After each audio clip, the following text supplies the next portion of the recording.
the Natural Health Podcast. We bring awareness of sustainable health in a business hustle space. Natural Health Podcast is perfect for the high-performing, business-minded individuals who want to work with their biochemistry to achieve success and optimal health. It's Friday, which means it's time for friends sharing facts about health, business, and overall success. In today's episode, we talk to Julia Edgely, who is an internationally practicing and licensed homeopath. Her signature method, the ABC method, has helped hundreds of individuals and families eliminate unnecessary antibiotics use. She believes education and knowledge is the key to helping her patients embrace their wellness journey, which she has done through her practice and dynamic social media presence. Her hobbies include crocheting. She's obsessing over her chicken spirulina, chlorella, and morgia intake, and spends valuable time with her close friends and family. Some interesting facts about Julia is that she previously sang and danced, and she really enjoys calming music, but also adores hardcore rap. And she's also a synthesist. Welcome to the Natural Health Podcast, Julia. Thank you so much for having me. Explain the last one to me. I know what it means, but I can't pronounce it. Oh yeah, synesthete. Synesthesia is where there's areas, cognitive and perceptive areas of the brain that are linked that normally aren't linked. So the way it manifests in me is every number, every letter has a gender and a color. So the numbers of 1 to 10, for example, number 1 is white and is a male, number 2 is red, is female. And there's various different ways it can produce. It can be I was born like this. Some people, it can be induced from accidents, brain traumas, and a certain word can elicit a smell.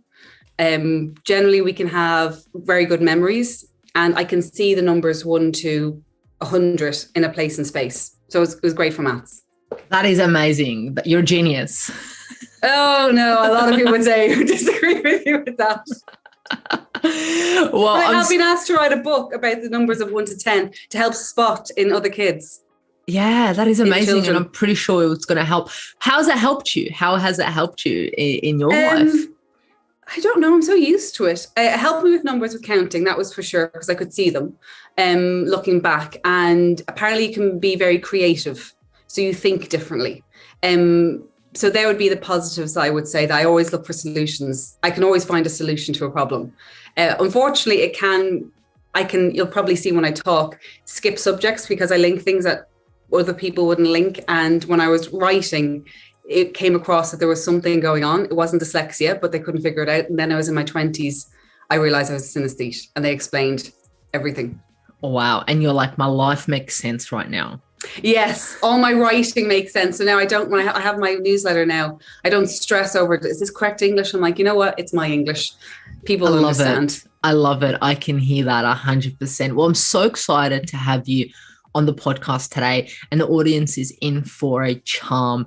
Absolutely love it. But before we get in and talk about all things antibiotics, let's get to know you a little bit. We've kind of started getting to know you, but we want to know, what have been the key turning points and led you to where you are now, a homeopath? What has led?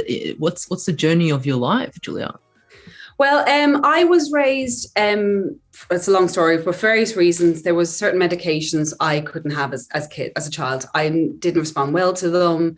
There was a few I had to have, and for example, I'm susceptible to whooping cough. I don't seem to be able to produce immunity against it, and so my mom had to find. And I think she was raised this way as well, natural, old wives' tales, we want to say, ways of trying to treat me. So I always was approached with a natural, had that in mind. There is always a solution. And my mom was a massive fan of medication. She wasn't anti anything, but she's like, you know what, if we can let the body do what it needs to do, it's for that reason. Fevers for me, I do know I'm pressed, but a lot of people are, especially if you're a parent, terrified of fevers. But for me, they're very, very natural if they're managed well. And I think that always had that approach in the back of my head. And I knew since I was a child, I was going to work in health. I thought it was going to be medicine or psychology or biochemistry, something to do around the body. And when I was going towards the end of my schooling, I was doing different courses, different introduction days. It didn't sit right with me. I'm just like, but what about, it was just, I won't go into details, but it wasn't for me. And that's when I decided I was either going to do acupuncture or homeopathy. And my dad was like, as long as you get a degree, I don't care what you do, as long as you're happy. He didn't really know much about homeopathy at that stage. He supported me until I started to treat him with homeopathy. And he's like, oh my God, this stuff is absolutely brilliant. So now he tells everybody he phones into radio shows and things like that, supporting it. And so that really led me to a university in London, who I think was one of the very few courses that led to a degree, a BSc honours. And I think my parents just wanted me to have options. So that's why that was important. And from there, I think it's because that's all I knew. I was the youngest homeopath at one stage in the UK. I was the youngest, that's for sure, in all the colleges at one stage. That's a long time ago. And I didn't think anything, for me, just coming out of college, setting up practice and seeing patients and having supervision, it happened very naturally. And I think it's because as a child, I knew that's what I was going to do. I could have seen myself in a clinical practice. Yeah, and that's how I got here today. That's amazing. You've said it so simply and short, but I'm pretty sure there were many other things that occurred between it that led you to it. But I love the fact of, being brought up with, let's see how our body does the thing. And then having that in the back of your mind and being like, you know what, I'm going to try this. And then even you said your dad, he's definitely, I believe he's felt and seen what it does to his body. So he's a huge advocate for it. Yeah. And I think people can still, even in my family, can still be shocked of how well they do. They're like, even supplements or food. There's chefs in my family. So food is always, people would say I'm a food snob, but good food is always important to us. And that's a big part of how I practice as well, looking at a patient's diet. And so I think they're still, even though they are supportive and they know it, when they see the results, I think everybody who is in for naturopaths and natural health, it can still shock a few people how well the body can heal itself. I know. I get shocked sometimes and I'm just like, wow, like this is exactly what I do. Sometimes I shock myself. I'm not feeling well and I take something. I'm like, oh, that worked. And I'm like, of course it works. And they come back to that was my task. I'm like, what did I give you? Oh my God, brilliant. I review. I'm like, oh, what did we give you? Oh, cool. Amazing. I love it. So Julia, what does success look like for you today? And what does optimal health look like for you today? Okay, so I'm gonna start with optimal health, because this might shock a few people because it's very simple. I keep it very simple. I think people assume optimal health is never being sick or never having symptoms or never being stressed but that's, in my opinion, not realistic. We're going through life, we're gaining new experiences every day, and we're growing as people. That can be involved, that can be sometimes painful, it can be uncomfortable sometimes, but that's how our body learns and grows. I think I even read as well, the reason why vaginal births for children are so positive is because they already put a child under a certain amount of stress that prepares their body for life. So a short. So I think stressful and challenging events is what our body needs. But what optimum health is your body's ability to remain balanced and adapt to these stresses. So that's my opinion. So the basics for me, I would love all my patients to have, I mean, it's very basic, is one, being able to find joy in everything. Be able to laugh and find joy in the smaller things. If you can do that, then your mental health, your nervous system is balanced. Yes, you can see the negative, but you can also see the positive at the same time. That's one, I would say. Having fantastic digestion. If you go to the toilet every day and it does its job, your body, it's your gut flora, your detoxification, I'm speaking in French now, absorbing nutrients, all of that is working. So if you go into the toilet every day, you're not bloated, you don't have any stomach pains, that's working. And the other one is the ability to have a good night's sleep. When we're sleeping, we can process, especially if it's a stressful, you're going through a shift or a stressful situation, sleep can be extremely reparative in terms of processing the emotions, but also a moment for your whole body to be able to repair itself, to be able to address the situation the next day. So I think if you have those three things, your body can balance and can really pretty much handle anything. 100%. And you just said it so simply and straightforward. Bam, bam, bam, those three things. And some people listening to the podcast might be like, wow, I don't have those three on point. And some people go, oh, I have all those three. Does that mean, oh, wow, I'm doing good? So it's a good little reality check. Yeah, it's very basic. It's not, everyone can achieve it. And I think maybe if you have two out of the three, you're already doing all right. Yeah, 100%, 100%. So let's talk about today's topic. I'm so excited about it. How antibiotics wreak havoc on your health. We understand that neither you or myself are from the United States, but the research says that an average child in the United States and other developed countries has received 10 to 20 courses of antibiotics by the time they are 18 years old. So that's nearly one for every single year that they're alive until they hit 18. Let's go back in time where antibiotics were first invented. Are you able to give us a little bit of a background of your information and knowledge that you know why they were invented and what was the key use for them? Because they're not all bad, right? Let's put a little bit of a light onto them before we put the doom and gloom. They are life-saving. Yeah. Well, going back to actually just when you mentioned the research, in my practice, I would say children these days receive more antibiotics than that. I would have seen kids and adults as well. A lot of the reason why I love talking about antibiotics is because the adults I treat, I can trace their issues, the imbalance in their system, all the way back to the antibiotics they received as kids. And I have seen kids these days, and from taking medical histories of patients, they'd receive 3 or 4 doses of antibiotics a year in one winter. I know you're going into your winter over there. So that is so 10 to 20, I'd say, is conservative. But like you said, there are times when they are needed, and I'm happy to talk about that. But the history of them is quite recent, and people don't realize how recent antibiotics were discovered or even came into mainstream use. And that was in the 1930s, late 1930s, that they were just discovered. Now, the history goes back there of why people were looking for a medicine that treated the bacteria goes back to Louis Pasteur. And he is the father of the germ theory that realized, until then, that was in the 1800s, I think early 1800s, they thought that disease or people died from the manifestations such as the fevers, but what we now know as a bacterial infection. So they thought they died of the fevers. It was Louis Pasteur said, no, actually there's a germ. There is a cause, there's a microbe, and that is causing the body to produce the fevers and all the other symptoms. And that is what we have to treat. Now, at the same time, which is very interesting these days, is he had, I don't want to say rival. Do I want to say kind of like a rival? And it's called Béchamp. And he said, no, it's not the germ, it's the terrain. So that's what we call the terrain theory. It's actually how healthy the body is. And a healthy body can withstand these illnesses. And now that we know about that our microbiome, our gut flora is an organ, the terrain theory is actually started to gain weight, thinking actually, and in practice, I would say it's a mixture of both. So because of Louis Pasteur saying this germ theory, doctors, researchers at the time were looking for something that would kill off the germ.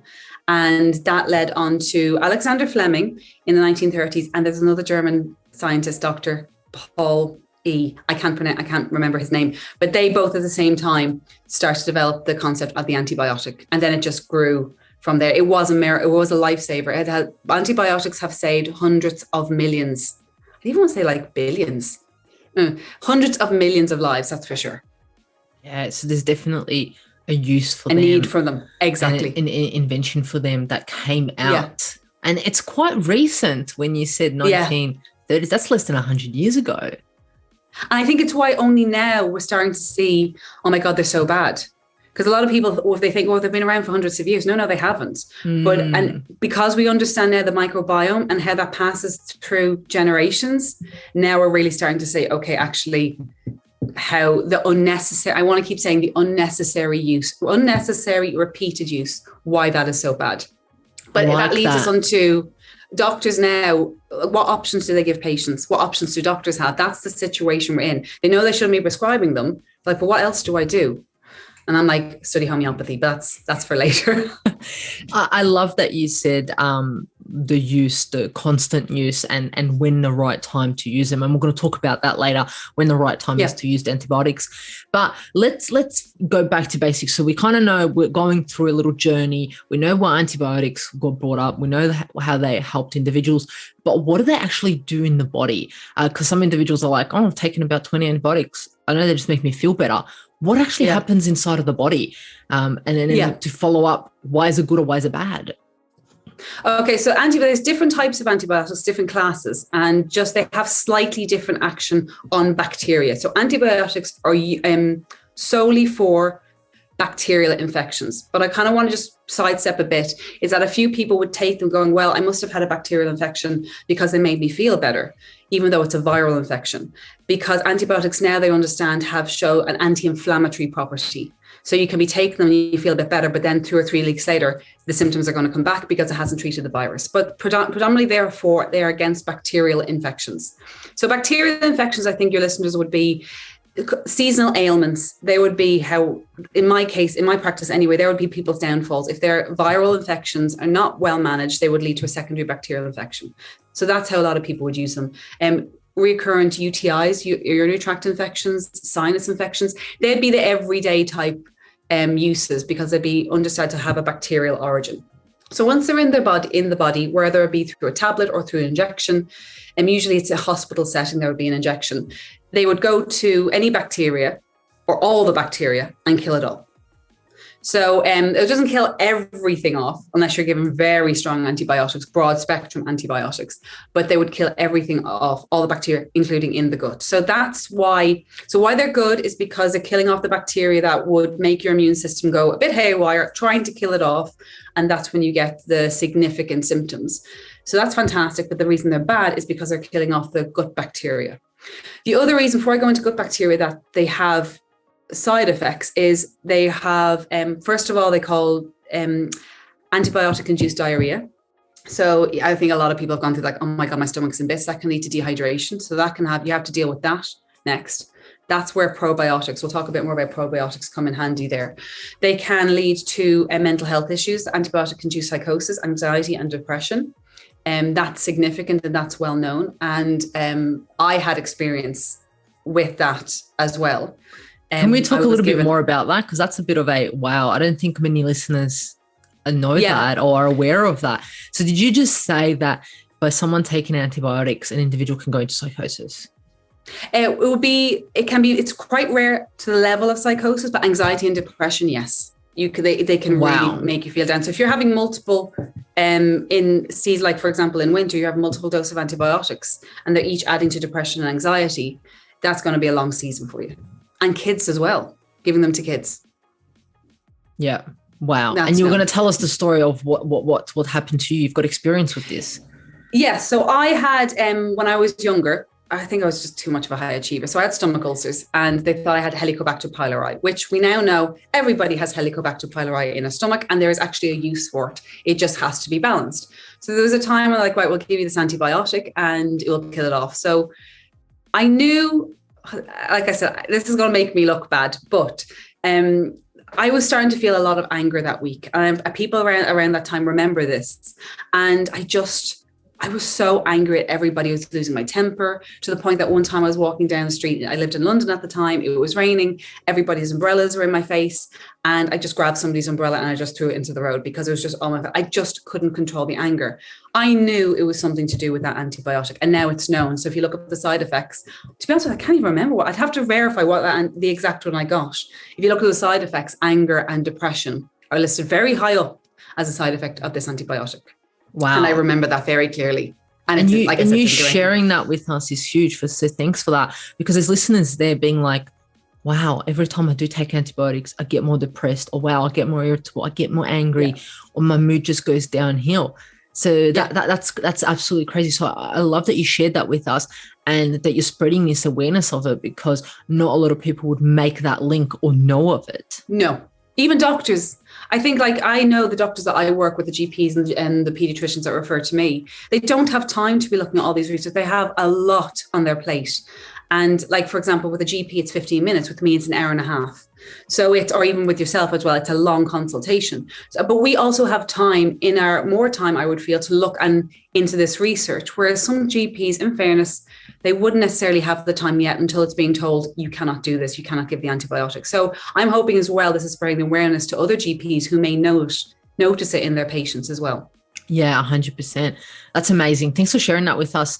So there's an article that I read by Martin Blazer in 2011 in Nature, and he points out that not only does the individual use of antibiotics cause permanent changes in the gut flora, which is exactly what you were talking about, but the infants born to women given antibiotics during pregnancy, or the 30% of children delivered by C-section, may be starting a life with a significantly altered and insufficient level of friendly gut flora. So this is absolutely serious concern, because at the moment here in Australia, I can't remember the percentage, but it was very high number of individuals being born C-section, but also given antibiotics, which causes a lack of diversity and friendly gut bacteria. What are your thoughts on this? Okay, so I think anyone listening to that would just like, there's no hope. Let's just do what we want. I'm a bit more positive. If you look at the research from the gentleman Martin Blaser, isn't it? I can't pronounce his name. It's actually, there was one research I was looking at, and it's done on just 3 individuals. It was done over a short amount of time afterwards, and it was done on 2 doses of antibiotics. And so it's not a huge, it's significant in terms of telling us exactly what the extent to the antibiotics are destroying our gut flora. However, what it's not telling us is, 1, it's only 3 people. 2, we don't know what their lifestyle was with their diet, because I'm going to talk to you about diet. It's significant, it's hugely significant for people who already had multiple doses of antibiotics. We don't know the diet, and it's only for a short period of time. I think it was only a few weeks to maybe even a few months after having the double doses close together. Now, which, in fairness, that is what it looks like in practice. When I have kids coming in, they've had 2 doses of antibiotics in 6 weeks. So it mimics real life setting. However, we do know the good thing is that our gut flora can bounce back. It can respond very well to our lifestyle. It's the time that we need. There's some bacteria that can change within 4 weeks, 8 weeks. Others can take years. So that's the thing, is that we can do a lot, but it's a long time. And that research doesn't show us, the one that I read anyway, doesn't mimic that of the knowledge that we know that we can apply to a patient for their gut flora. Yeah. So I think that is a bit more positive that we could do. Can it get back? Going back to mothers as well, that's when I was saying that it's generational now. It's also, as well as the genotype that your mother's milk have. If a mother decides to breastfeed, that will decide of what type of colonies, because it's the diversity and the colonies of bacteria that you have as a child will set you up later in life. Now, what is interesting is that a child, it's Dr. Sarah Edwards, I think her name is Sarah Edwards, fantastic article talking about what impacts a child's gut flora, and that a child's gut flora, the gut immunity, is not fully developed until the age of 3, between the ages of 2 and 3. So you have a very long a window of opportunity to really get that diet well, to really, yes, she mentions C-section, she mentions diet, and she mentions antibiotics. So this is why I'm a bit obsessed with antibiotics in kids. So but there's a lot you can do. You have a window of opportunity that you can change this. Yeah, and I mean, some individuals don't have a say in how they give birth, and we don't want to make individuals feel bad for what has occurred or feel guilty, but there are things that can be done and hope, and that's what we're here to do. We're here to provide some hope and show, okay, cool, you've taken these antibiotics, but hey, next time you go to the doctors and they offer you antibiotics, for you to have this knowledge and education. Exactly. That's why I'm even going to talk to you about what you can say to your doctor and what to do should that occur. Amazing. But before we get to that, I wanted to talk about antibiotic resistance, right? So here in Australia, we've created resistance to all of these species, which I can't pronounce, like staph infections, all of these other ones, E. coli, Klebsiella, and so forth, right? Ranging from 2% to 88% resistance, which is a huge number. And me even saying resistance, are you able to educate the audience on what that means? What does antibiotic resistant means? And what are your thoughts on it? Okay, so antibiotic resistance, in medicine, this is the biggest concern up until recently. They weren't thinking about gut flora or like the antibiotic-induced psychosis, anxiety, or even non-alcoholic fatty liver, which can become from antibiotics as well. They were just saying, okay, the antibiotics are not working like they used to be. So remember I was saying I think there's 4 main types of antibiotics and their effect. And basically their action on the bacteria is not taking effect. It's not killing the bacteria off anymore. Now, it's not just... But it used to kill it. It used to. And you can see that in practice. Now it doesn't. And you can see it actually in a season when patients, say, come around early autumn, if they get a bit of a cold and the doctor thinks it's an antibiotic, they give it. Then a month later, they have to get another one, which we now know why, because that was the viral infection. It wasn't a bacterial. And it's not, then they do get a secondary bacterial infection, and then the antibiotic's not working. Then they go for the third one, and it's not done any effect whatsoever. So there's multiple different reasons why that can be happening. So we're seeing it in quick succession. To these. Now, the percentage you said 2 to 88%, that was dependent on the patient. It depends on how often they've had antibiotics and what type of antibiotics they would have had. There's very easy ways to avoid this. Also, I know I'm jumping here. I want to say that antibiotic resistance is not just linked to our consumption of antibiotics or the antibiotics that we prescribed. It's its use in agriculture.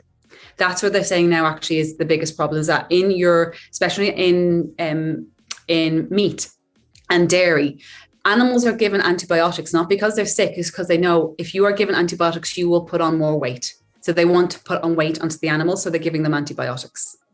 Wow. So you have to make sure that you just said if you take antibiotics, you'll put on weight. So the same as humans? It's known. Yeah.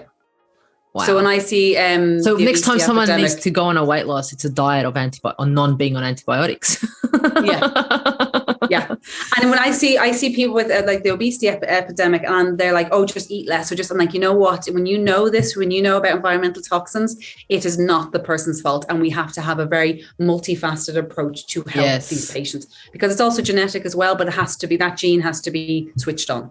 So we know antibiotics do that in animals. So if you are eating meat that has traces of antibiotics, eggs, dairy, it can also even be in plants, in vegetables and trees are now used. I can't remember the exact use, but I remember that shocked me. I think it was fruit trees, antibiotics were used. I'm like, why is that being used? But they are we're consumed with them all the time. So you have to make sure your food is free of antibiotics as well. So it's that combination of our medicine plus what's being used in our food that creates the antibiotic resistance. But like I said, the varying 2 to 88%, that can be how many antibiotics you've been exposed to and the type, whether it's been broad spectrum antibiotic or narrow spectrum. So a broad spectrum antibiotic will kill a wide range of different types of bacteria, because there's loads. Think of it like the animal kingdom. There's different species and families. Bacteria is the same. It's classified the same, but it kills off a wide range of bacteria. A narrow focus antibiotic will just kill off the bacteria that they know you have. So this is an easy way. This is a very practical way that you can talk to your doctor if they're just giving you antibiotics. Because I know sometimes, like I said, doctors don't have a lot of time. If you question them, they're like, oh, just take the antibiotics. But you want to ask, is this the most appropriate treatment? Or are you sure that this is what I need? Because, for example, staph infections. I treat a lot of eczema and TSW as well. And staph infection is the one thing that we dread. I'm like, oh, don't get a staph infection. I can treat it, but we want to avoid it. 100%. So when that happens, like when you get that text and I can have a look at the picture, I'm like, don't be staph. What happens is when they're just given an antibiotic, and I always say there's a few patients I felt bad because I put the foot down for them. Like, no, you cannot take that until you've gotten a swab to know exactly what is the bacteria that your body's trying to fight off. And it can change as well. And different types of staph can look very similar. And I've had cases where there's like, oh my God, it wasn't what we thought it was. It can be the same for sinuses. If you have a sinus infection, get your mucus tested to see actually, is it bacteria? Is it allergy? Or is it champignon, mold? That type of thing. So you know if you need the antibiotic or another appropriate treatment. The same for chronic bronchitis. You can get the mucus tested to make sure that you need that antibiotic. So that is something of having that knowledge, being able to say that to your doctor, going, I won't take this until you do the proper analysis. UTIs, they're notorious. I'm like, when patients come in to me with UTIs, I'm like, is it bacterial or non-bacterial? I'm like, well, nobody tested me. They just gave me the antibiotic. I'm like, no, you have to say, I'm not taking it until you give me, like I know with a UTI, you take whatever's given to you. I mean, if anyone who's had a UTI is listening to this, you do whatever it takes. But if you can hold back, it's like, no, I want my urine tested. I want to know exactly what bacteria it is. Or is it something called interstitial cystitis, another word I can't pronounce, which is a non-bacterial inflammation. And these are areas this is everything that you can do for yourself to avoid the unnecessary antibiotics, which then helps you avoid that resistance that your body might develop to those bacteria. Sorry, it's a very long answer. No, I love it. So you're saying that when you go to the doctors, you can take control by having this knowledge that you've shared with us today. And if they want, they can dig into it deeper.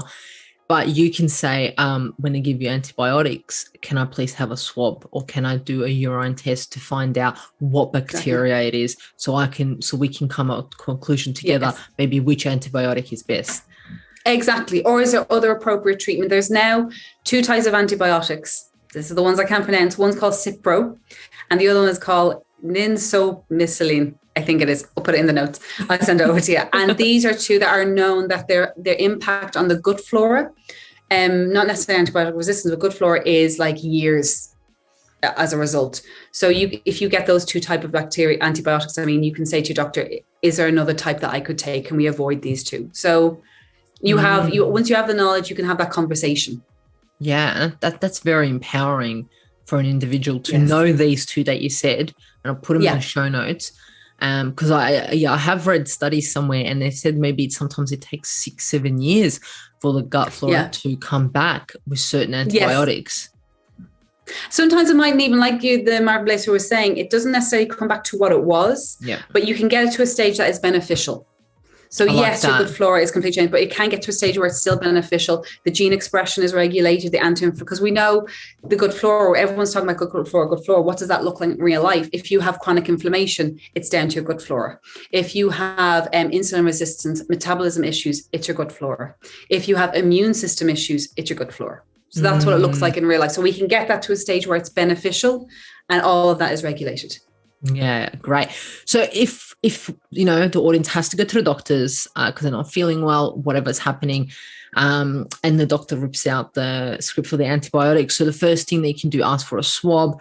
You can ask them what type of antibiotics they're giving you. Is there anything else that you can do?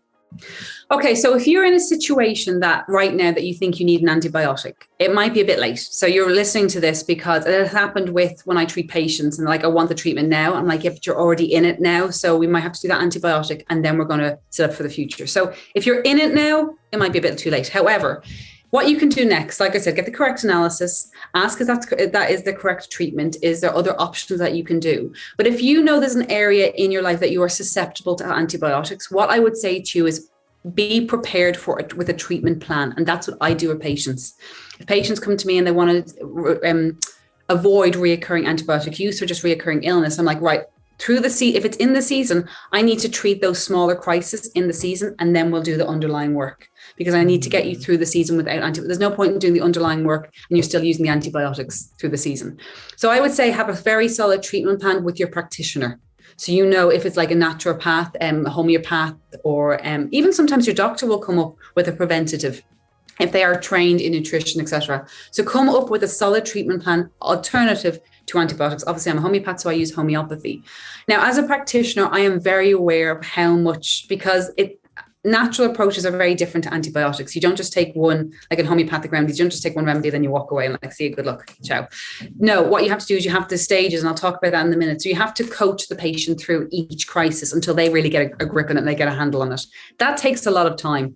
So that's when I say to practitioners, I know how much time you don't have, so just give the acutes to me. I'll treat that as well, because I love treating acute and empowering the patient. It is a lot of coaching. Sometimes it can be over a few days, different remedies over a few days. But whoever you're working with, have that plan in place. So if you're susceptible to throat infection, what you're told is throat infections, because there mightn't be a bacterial infection, throat, sinus, UTIs, have a treatment plan in place and have someone that you can work closely with.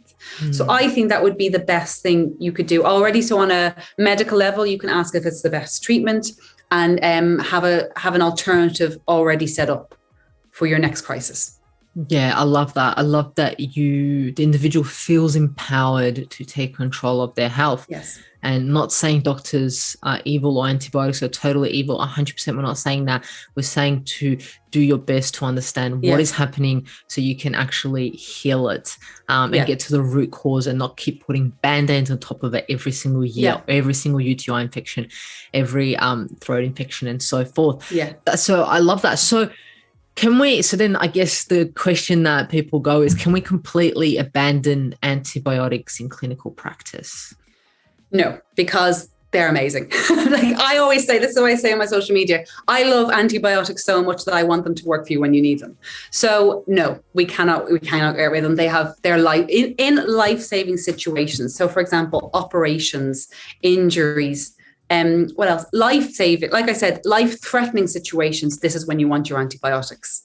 We now have the research, and the next 10 years in terms of research of gut flora, we know a lot that we can do to offset the side effects. Yes, it's going to be a long time, but we know. The only thing I want to add in there is if you have in elderly patients, things like UTIs and upper respiratory tract infections, these can be considered life-threatening situations. But if you are someone who is healthy, balanced, a bit like that terrain theory, like Béchamp said, if you are balanced, you're healthy, your body can withstand natural treatments and can respond very well to natural treatments to avoid those antibiotics. But in life-threatening situations, you will need them. Like if you think of your last use of antibiotic, my use was not a life-threatening situation. I know if I had had the knowledge then, I could have avoided them. Yeah. Like the Helicobacter pylori. I could have avoided that if I hadn't had the knowledge. But so if life-threatening situation, we need them. Hospital settings, emergency settings, absolutely. Yeah, I love that you said that because I love antibiotics also. Yeah. And when people hear me say, hey, like you love antibiotics, I'm like, of course I do. Because if you end up, I don't want us creating this resistance, because if anyone ever has to go and have an emergency, whatever, you want these antibiotics to work, not 12%. You want it to work 100%. First time. And the things people don't realize that we only have skin grafts now because antibiotics were developed. Otherwise, like for people who are going through burns or accidents, and we can only do the skin graft now because they discovered antibiotics. Wow, that's there beautiful. Are things I love that. Yeah, they were needed. They're just, and we're going back to doctors. I know a lot of doctors I talk to, they don't want to be giving them out all the time. They're just like, what other option do I have? They're now looking more towards steroids and cortisone, which I think is leading to other areas of problems, but they just haven't got any other options themselves. I don't want to be giving out these antibiotics. I know if a patient is on the third or fourth within a few months, it is not good for them. But they're feeling a bit more empowered because of the probiotics, but there is not black and white, the probiotic issue. And we'll talk about that just before we jump onto that, because I would like to dig into that deeper. Actually, let's just go into that now. Now. Tell me the probiotics. It's not black. It's not. Dig deep into it. Spill the beans.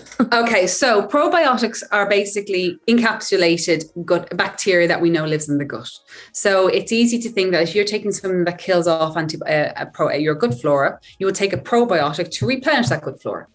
Now, if you are someone who lives diet is so important, and everything you put into your intestines is going to influence your gut flora. So like I said, antibiotics in your food, colorants, preservatives. If you think of preservatives in food, it's actually put into food to avoid bacterial growth on the shelf. So it's going to have the same effect in your intestines. And area of research is quite new. They know that it has some impact, but not exactly what. But if it's logical. So if you have something to kill off bacteria in your food, it's going to kill off the bacteria in you. So if you are someone who is the environment of your intestines is extremely hospitable to that bacteria, and ingesting the bacteria, yes, they will have an effect. But if you're not, if I have patients and they're just starting really the more holistic, natural approach to their health because there was no other option, and they're eating already processed food, we're slowly trying to change it, I would say don't necessarily waste your time or your money in reaching for a probiotic. And there is some research to support that recently. I think it was from Israel. And they noticed that patients who took a probiotic after an antibiotic, the bounce back of their gut flora was impeded rather than people who had high fiber or didn't do anything. So they're trying to figure out why that is. There are certain situations where, yes, good probiotics would be fantastic, like diarrhea, antibiotic-induced diarrhea. They know that can help that a lot. But in terms of replenishing gut flora, they're not necessarily doing what you think they're doing. You have to, now they're knowing about prebiotics. So they need to give the feed, the antibiotics are in there. So they want to nourish that.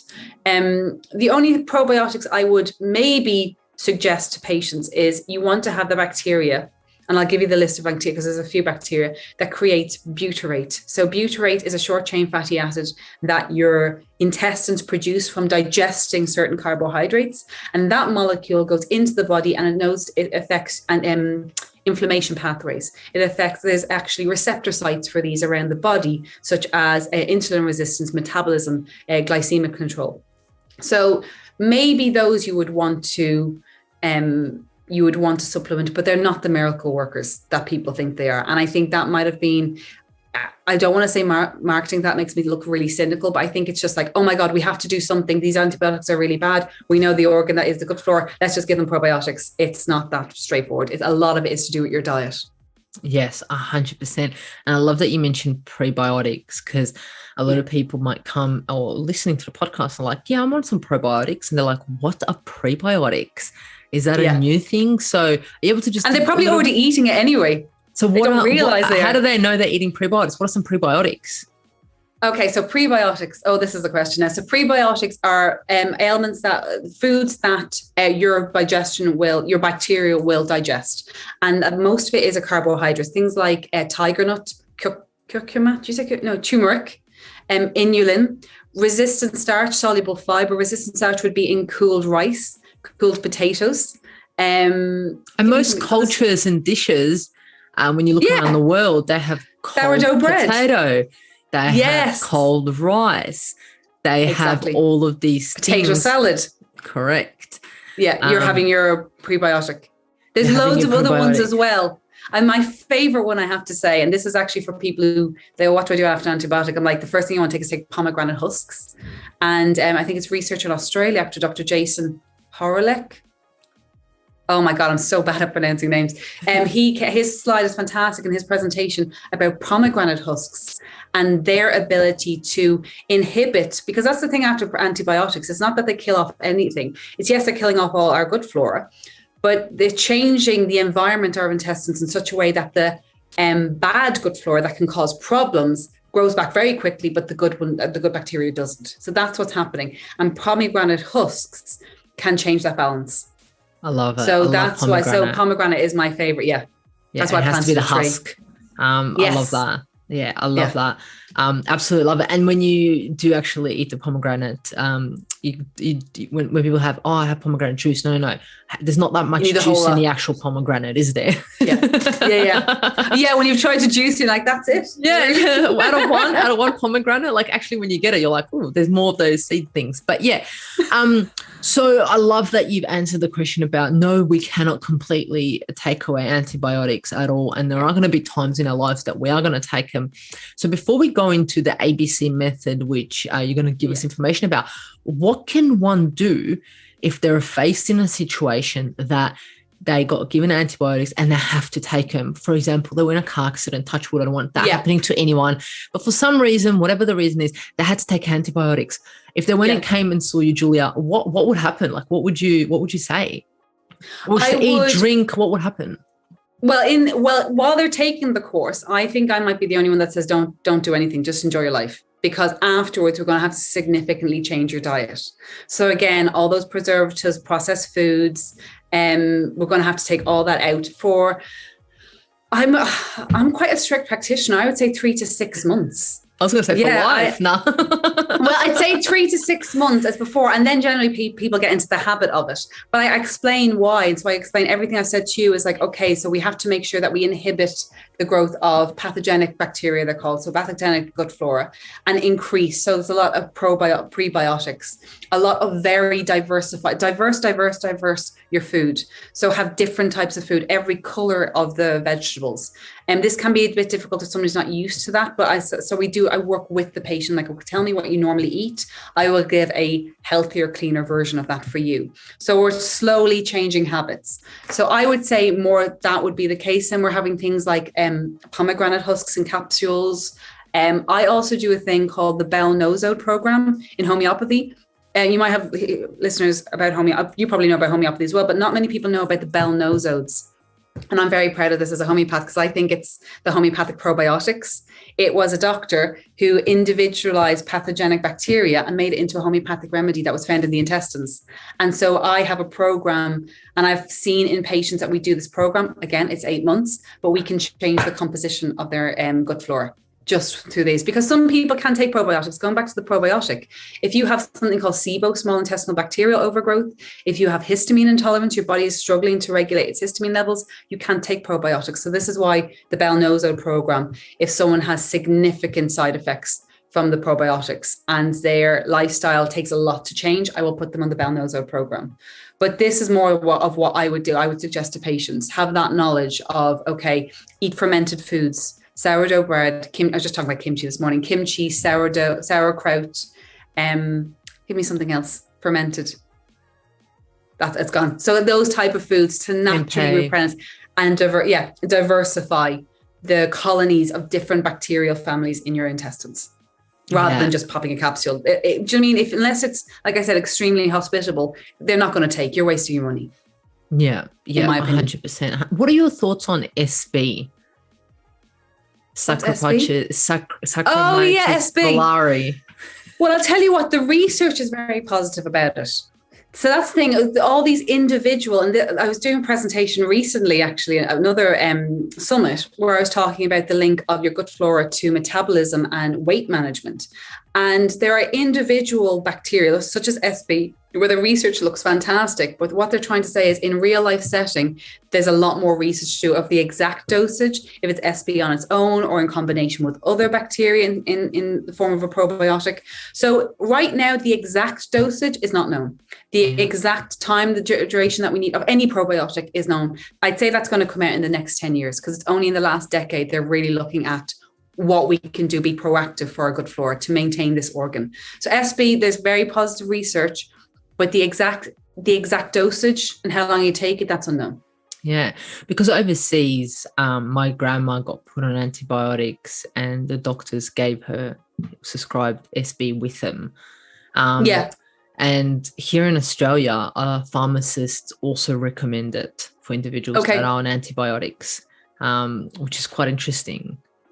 It is interesting when you're on it. There's two schools of thought for that. It's like, what's the point? It's going to kill it off as soon as you're taking the antibiotics. So again, the pharmacist will look at the research that they have time to look at. So it's not necessarily like, it's not going to do you any harm, but there's things, I think there's better things that you can do. They're just a bit more, there's a lot more involved. Yeah. 100%. But you're getting more benefit from them. I'd rather tell patients exactly what they have to do and what's going to work.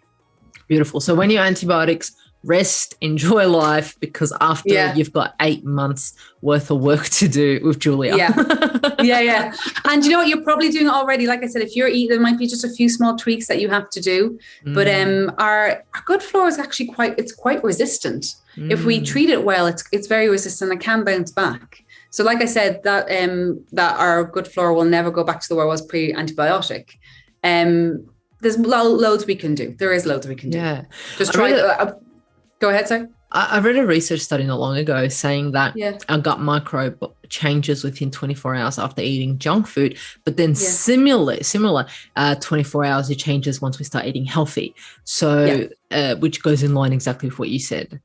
Yeah, we can. It responds very quickly. There is hope. You can do maybe I might be a bit strict the first few months with the patient, but there is we can do the 80-20. Like I live 80-20. Do you know what I mean?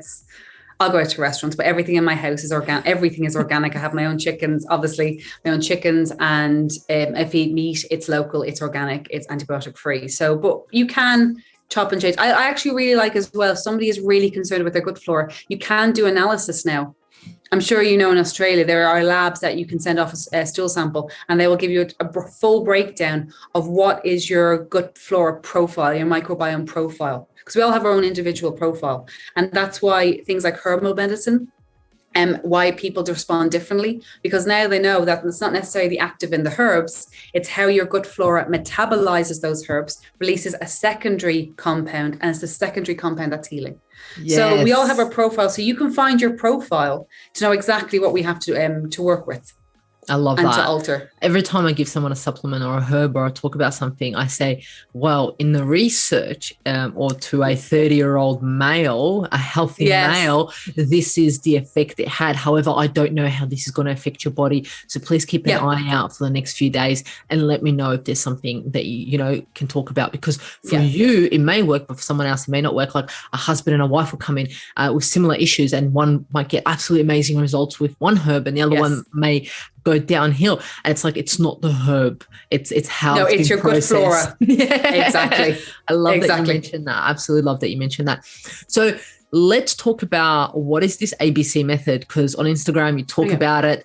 You want you want to educate people on it. So let's go about ABC. Tell me all about it, Julia.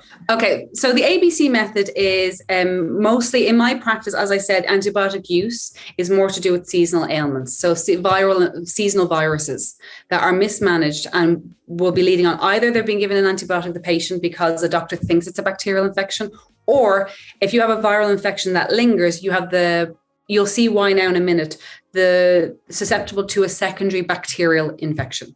So that's the area in my practice. So I have a method that I teach all my patients. Now I have an online course that for around the world people can learn. And it's more to do with, if anyone's used homeopathy before, this is the feedback I was getting from my patients over the years, is because I've been using the ABC method now for 10 years, is that I want to use homeopathy on my own. They don't want to bother me. I'm like, please bother me. I don't want you to have that antibiotic. But they don't want to bother me, but they have all the books and they're like, but it all looks the same. I'm a professional homeopath, so I know the nuances of the questions I have to ask to look at individual homeopathic remedies to differentiate. So that takes years to learn. However, you can do things called therapeutic homeopathy or practical homeopathy. So you're not necessarily looking at the individual remedy. You're looking at the kind of, okay, I know for fevers, belladonna does that. So I've taken that concept, and it came about really just by chance, is I have a homeopathic combination that is known for teething called ABC. And it's aconite, belladonna, chamomilla. And I think mums will know this, they will give it to their children to help for teething pains. And I had a patient who was traveling on business. They're like, I'm falling ill. I cannot be sick for this. Is there anything you could give me? And I'm like, what do you have? And so I use what the patient has. I'm like, okay, that's not going to have maybe like I call the 15-minute cure. In homeopathy, I think we have this reputation, you take a remedy and everything's gone in 15 minutes. That can happen, but the body, it's not generally the rule.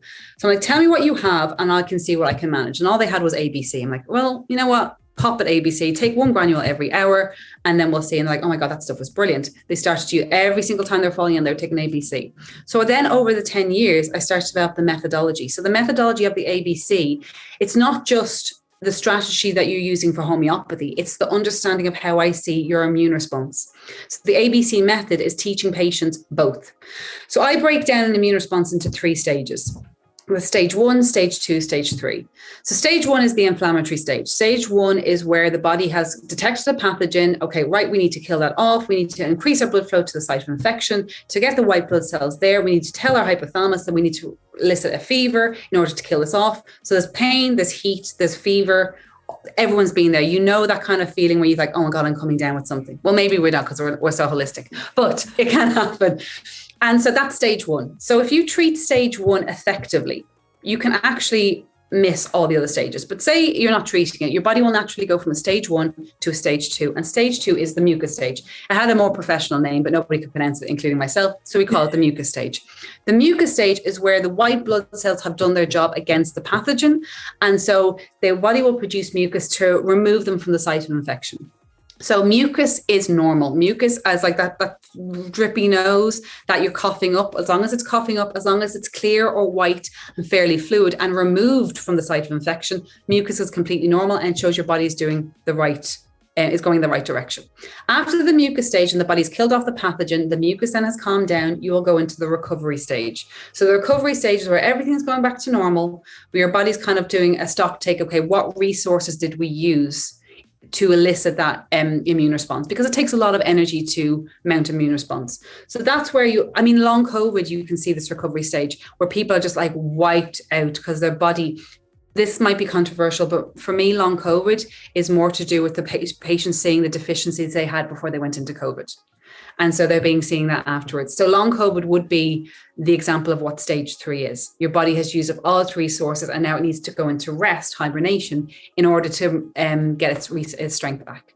So the ABC method is breaking down those 3 stages and having treatment for each of those stages. So you naturally sail through each stage, no problem. If you get stage 1 and you treat it fairly quickly, sometimes you can avoid the stage 2, because stage 2 is the problem stage. Stage 2 is where there's too much mucus.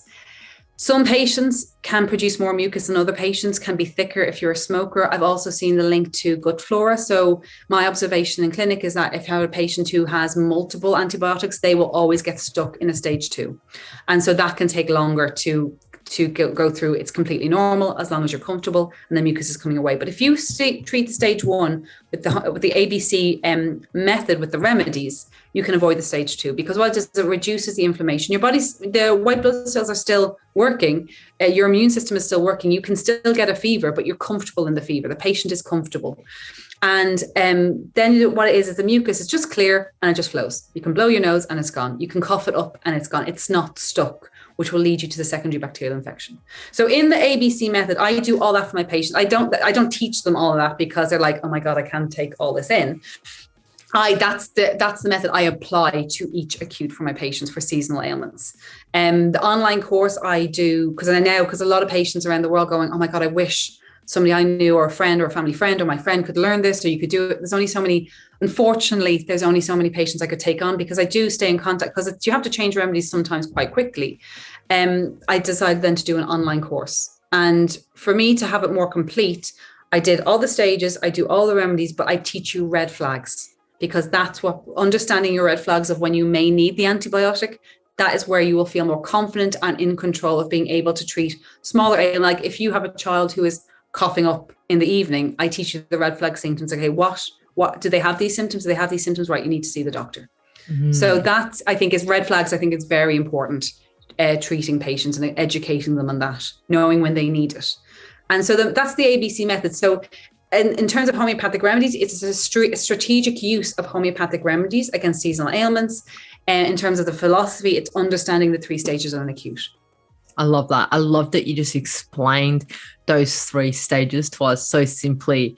And you can probably see it. Any listener was like, oh my God, yeah, now that you said it to me, that makes sense. Yeah. And I love that you are telling us not to be afraid of mucus, nor to be afraid of a fever, but understand it.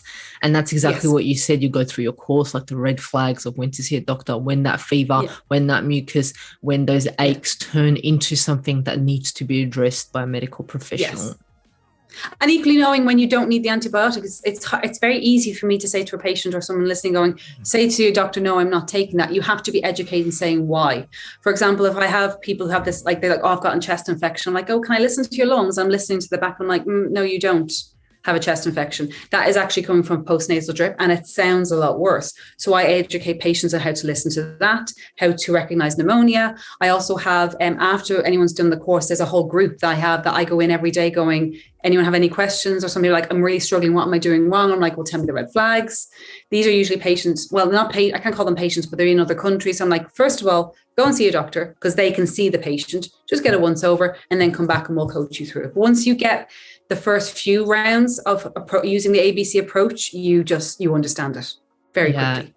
And I mean, you're on a mission to educate individuals about the antibiotics. And then there are things you can do like homeopathy, which helps out absolutely amazingly. And I love that. I absolutely love homeopathy, how it can be used any age group, it could be used with any medications. It could be used at any time. I absolutely love that could be used like that. There's no contraindications. And equally, if you don't use homeopathy, some people just don't want to use homeopathy because there's a lot of talk of like your echinacea, your zinc, your vitamin C. And a lot of people, I have a very modest following on social media, but I asked like, what do you want to learn, how to prevent seasonal ailments or to how to treat them? And I think it was like 70% people said, no, I still need to learn how to treat them because I know this, but how do I apply it? When you can apply them to each stage, when you know the stage theory, you're like, oh my God, so I'm taking the zinc and if I take that, then I'm getting the mucus. Oh, now I need to take something to get the mucus away. You can apply anything to the 3 stages of an acute. Yeah, amazing. So you're essentially teaching people how to listen to their body and pick up signs and know what to do with it. Yeah. I love it. Absolutely love it. And I'm going to provide, apologies, my thingy froze. So what I'm going to do is I'm going to provide the link of all of your details about the ABC method in the show notes. But before we close it, I wanted to know what would be some practical tips, if you can say 3 practical tips to for the audience to incorporate to stay away from antibiotics. I mean, you've mentioned them throughout the whole podcast, but what would be some 3 practical tips for someone to take into consideration now so they can avoid antibiotics? So I would say be prepared, know your susceptibility. So be prepared of, okay, either I have a UTI or I seem to have sinus infection, and work with somebody to have that treatment plan in place, and that they can coach you through the first few, I call them crisis, because that's what we say in French, but the first few acutes. So if it's seasonal ailments, like, oh, it always goes to my chest or it always goes to my throat, the ABC might be what works for you. If you have UTI, it can be, prevention is huge in a UTI. Make sure they have the correct analysis, if it's bacterial or not, and have a preventative treatment for that. And the other one is sinus infections. Really make sure what your sinus infection, I'm saying, what's the cause? Is it allergy? Is it mold? Is it an antibiotic? And have a treatment plan for each one, and someone you can work very close to. So that I would see would be the biggest to prevent antibiotic use. In terms of as well, we know that your good flora, going back to the good flora, it's that can balance everything out, including UTIs, the bacteria of a UTI. So if your good flora is balanced, so make sure that you're having a very diverse diet. It can be very easy to diverse. If you are someone who loves a potato, I mean, I'm Irish, I love a mashed potato, but if I have a baked potato, I'm going to have a baked sweet potato. So you can easily diverse that. If you love tuna mayo, you just make sure it's organic, make sure it's wild caught. You can put loads of vegetables through that to really diversify your diet, to make sure that your gut flora is supporting your immune response. And like I said, I don't know if I've already said this, but I read a great article. Can't remember the article, but I know this phrase really has sit with me. And it says, our aim should be now, in terms of good flora and therefore immune response, immune stability, insulin resistance and inflammation, is we need preservation. Our aim should be to preserve our good flora. And that is through diet. 100%. I absolutely love that. I mean, you've shared some absolutely amazing, valuable information throughout this whole podcast. I'm glad you like it. There's so much information that we could dig deep into, and hopefully maybe in a few months or something, we can get you back on the podcast to dig deeper into one of those topics. I would love that. To dig deep in one of the topics that we might get the audience to choose if they want to know a bit more information about certain things. Yeah. But until now, I think the audience has so much valuable information about antibiotics. There's a lot. And how to talk to their doctor, and how to talk to themselves, how to talk to their loved ones if they are ever faced with antibiotics. And hopefully they're a bit more educated. So to finish off, Julia, I ask all my guests, as this is the Natural Health Podcast, what is your best kept natural health hack that you may do every morning, every night, once in a while? What's that little health hack that you do? And what's the one thing that I do? Oh God! Well, I can choose one. But you can choose two. I'd say actually the best thing I would say to people is sleep. If you are, I'm not a natural sleeper. I will say that as a child, I was not a natural sleeper. I work on it, but I make sure sleep is good. And I would do everything around my sleep. I come from a culture where you shouldn't take siesta or a nap in the afternoon. I've lived now in a culture, I'm like, yeah, that's completely normal. So if I don't have good sleep at night, I will take a sleep in the day. I make sure that's when your body repairs itself. So me, it's sleep. I work on my sleep. I use someone who previously suffered from insomnia. So anyone who's listening to insomnia going, I'm trying, you're not doing anything wrong. You will get there, but work on sleep and make sure that you enjoy going to sleep. I think a lot of people, I remember when I had insomnia, I assumed sleep was just a waste of time. And that was my obstacle to cure. And I'm like, no, I need my sleep. I love that. Enjoy sleep. Yes. I love that. Thank you so much for joining us on the Natural Health Podcast. Thanks so much for helping Julia. Me. I really, really appreciate it. And I'm going to put all the show notes, all of the links, how to access you, how to access the ABC method, and how to get in touch with you on Instagram and so forth. So thank you so much for joining us on the Natural Health Podcast. Thank you so much. Thank you so much for having me. Thank you for joining us on Natural Health Podcast. And remember, the missing link between failure and success is your health.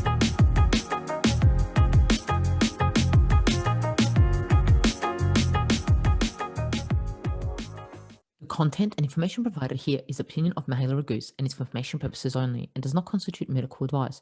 It is not intended to provide medical advice or take the place of medical advice or any current treatment you're undertaking. Consult your own medical professionals for any medical issues that you may be having. This entire disclaimer also applies to any guests or contributors to the Natural Health Podcast. It is advised that you consult your doctor or healthcare professional in relation to any health concerns you may be having. Mahela Raguse does not take responsibility for any health consequences which occur from a person listening, viewing, or reading this content. And in no circumstance circumstances shall the Natural Podcast, Mahalo Ragoos, any guests or contributors to the Natural Podcast, or any employees, associates, or affiliates of Mahalo Ragoos be responsible for damages arising from the information provided on the Natural Podcast. By listening to this podcast, you agree not to use this podcast as medical advice to treat any medical conditions in either yourself or others. Please note, if you're taking prescription, do not stop your medication or start a new protocol, including but not limited to supplements, diet, lifestyle changes without consulting a doctor or healthcare professional. If you or any person has a medical concern, you should consult with your healthcare provider or seek other professional medical advice. Never disregard professional medical advice or delay in seeking it because of something that you have read or heard on the Natural Podcast or in any linked materials. If you think you may have a medical emergency, call your doctor or emergency services immediately. Neither Mahalo Ragoos nor the publisher of this content takes responsibility for the possible health consequences of any person or persons reading or listening or following the information in the educational content.